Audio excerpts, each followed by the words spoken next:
नमस्कार प्यारे बच्चों, आप सभी का स्वागत है एक बार फिर से निष्ठा क्लासेस में। तो जैसा कि आप सभी को पता है कि आज 26 जनवरी यानी गणतंत्र दिवस के रूप में जैसे हम मनाते हैं रिपब्लिक डे के रूप में, तो आज हम जानेंगे कि 26 जनवरी जो है उसे गणतंत्र दिवस के रूप में क्यों मनाते हैं, इसके पीछे की क्या क्या वजह है, आखिर क्यों 26 जनवरी 1950 को ही हमारा संविधान जो है वो लागू किया गया था जबकि बनकर पहले से तैयार हो गया था। चलिए तो स्टार्ट करते हैं। नमस्कार साथियों, मेरा नाम आशीष साक्य है और आप निष्ठा क्लासेस पर हैं। तो आज के विषय हम बात करेंगे 26 जनवरी यानी गणतंत्र दिवस की। देखिए पूरे देश में धूमधाम से बड़े ही चाव से ये मनाया जाता है और ये अगर बात की जाए तो 15 अगस्त और 2 अक्टूबर यानी गांधी जयंती के बाद मनाया जाने वाला एकमात्र राष्ट्रीय पर्व है जो कि हमारा गणतंत्र दिवस है। 26 जनवरी 1950 को हमारे देश का जो संविधान है, कॉन्स्टिट्यूशन है, वो लागू किया गया था। अगर हम संविधान की बात करें तो जैसा कि हमें पता है कि हमारा देश जो है वो 15 अगस्त 1947 को आज़ाद हो गया था।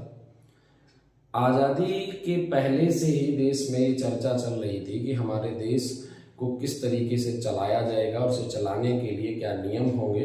तो उसके लिए एक संविधान सभा का गठन किया गया था जिसको ये जिम्मेदारी सौंपी गई थी कि वो एक संविधान का निर्माण करे। उस संविधान सभा में जो प्रारूप समिति थी उसके अध्यक्ष थे डॉक्टर B.R. अम्बेडकर। तो डॉक्टर B.R. अम्बेडकर ने इस संविधान का प्रारूप तैयार किया और उनके नेतृत्व में ये संविधान बनकर तैयार हुआ। संविधान सभा की जो पहली बैठक है वो 9 दिसंबर 1946 को हुई थी और उस दिन से हमारे संविधान की नींव रखी गई और बनना शुरू हुआ। अंततः 26 नवंबर 1949 को हमारा संविधान बनकर तैयार हुआ और जब ये संविधान बनकर तैयार हुआ तो उसी दिन हमने 26 नवंबर को संविधान दिवस के रूप में मनाया। आखिर जब 26 नवंबर 1949 को ये संविधान बनकर तैयार हुआ तो क्यों हमने 26 जनवरी 1950 को इसे इम्प्लीमेंट किया, लागू किया? इसके पीछे का कारण है 26 जनवरी के ही दिन 1930 में INC यानी इंडियन नेशनल कांग्रेस के द्वारा हमारे देश के अंदर अधिवेशन, जो कांग्रेस का अधिवेशन हुआ तो उसमें मांग की गई थी पूर्ण स्वराज की। तो जब पूर्ण स्वराज की मांग की गई तो ये विचार किया गया कि अगर हम संविधान को लागू करते हैं तो क्यों ना हम 26 जनवरी को लागू करें। इसीलिए 26 जनवरी 1950 को इसे पूर्ण रूप से लागू किया गया और उसी दिन से हम गणतंत्र हो गए। गणतंत्र का मतलब होता है, अगर हम बात करें एक शब्द गणतंत्र की, तो इसमें 2 अलग अलग शब्द हैं।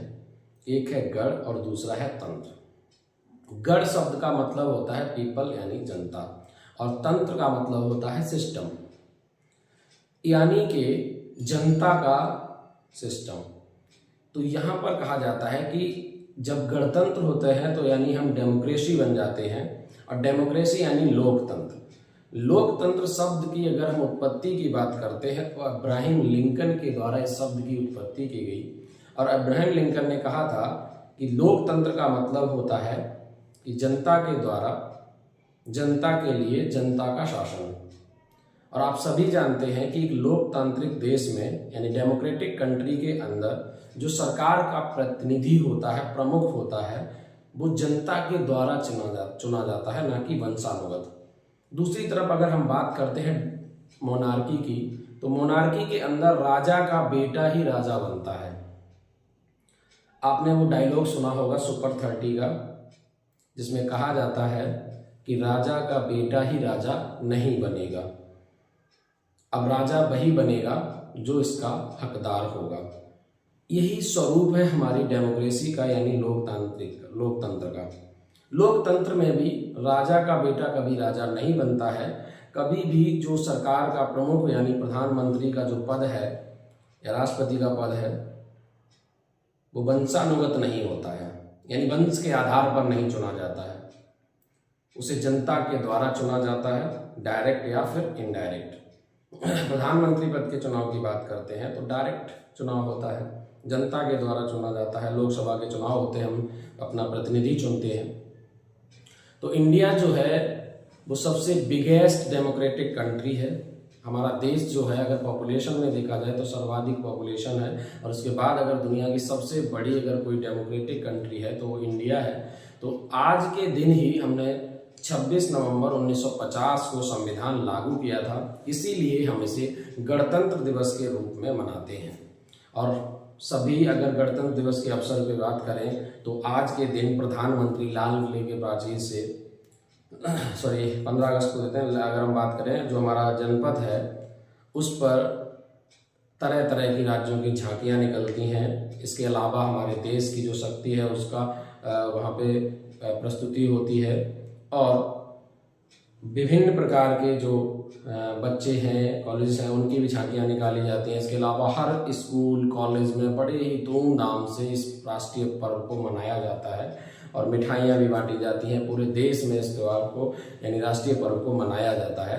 तो 26 जनवरी 1950 से हम आज लगातार इस पर्व को मनाते हैं, और यही कारण है कि आज के दिन हमारा संविधान लागू हुआ था, और जिसके कारण हम उसे बड़ी धूमधाम से मनाते हैं। तो देश में ये मनाया जाने वाला जो तीसरा पर्व है, हमारे देश में 3 जो राष्ट्रीय पर्व मनाए जाते हैं वो है 15 अगस्त, जिसे हम स्वतंत्रता दिवस के रूप में मनाते हैं, और दूसरा है आपका 2 अक्टूबर गांधी जयंती, और ये त्यौहार जो है यानी ये राष्ट्रीय जो पर्व है वो है 26 जनवरी यानी गणतंत्र दिवस, रिपब्लिक डे।